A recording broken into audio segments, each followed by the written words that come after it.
কি কাজ নিয়ে এসেছেন যতীনবাবু? আমি তো আর ওই ডিম আর মুরগি কোনোটার সাথে জড়িত নই। তাহলে আমাকে আবার কি জন্য দরকার হলো বলুন তো? আসলে রতন শোন, কয়েকদিন পর আমার মেয়েটার বিয়ের অনুষ্ঠান।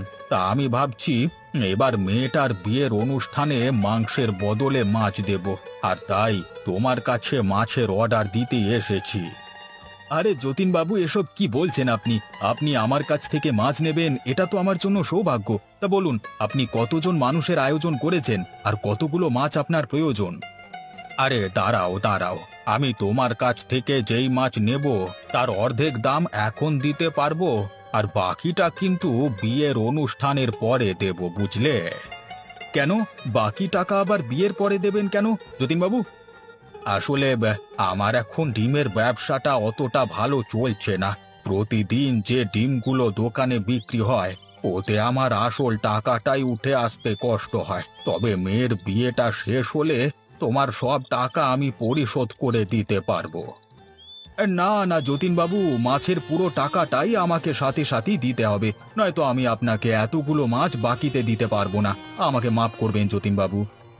থাক রতন, যদি তুমি দিতে না পারো তাহলে আমি আর জোর করব না। আমি তাহলে যাই, কেমন?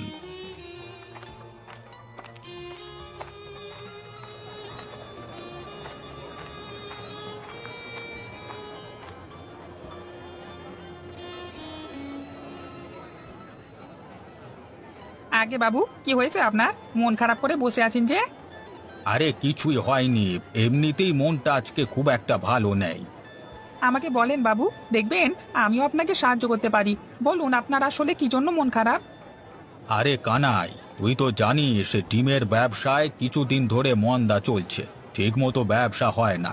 ওদিকে মেয়েটার কিছুদিন পরেই বিয়ে, সেই অনুষ্ঠানে মাংসের প্রয়োজন। কিন্তু বাজারে যা মাংসের দাম, অত টাকা তো আর আমার কাছে নেই। তাই গিয়েছিলাম বাকিতে রোস্তম কসাইয়ের কাছে মাংস কিনতে, কিন্তু বেটা আমাকে বাকিতে নাকি এক টুকরো মাংস দেবে না। শেষে গিন্নির কথা মতো চেয়েছিলাম বিয়ের অনুষ্ঠানে মাংসের বদলে মাছ দেব। তাই রতন জেলের কাছে গিয়েছিলাম মাছ কিনতে, কিন্তু সে বেটাও অর্ধেক দাম বা বাকিতে মাছ দেবে না। তাই মনটা আমার খুব খারাপ। ও, বুঝেছি বাবু, কেন আপনার মন খারাপ। আগে বাবু, আমার মাথা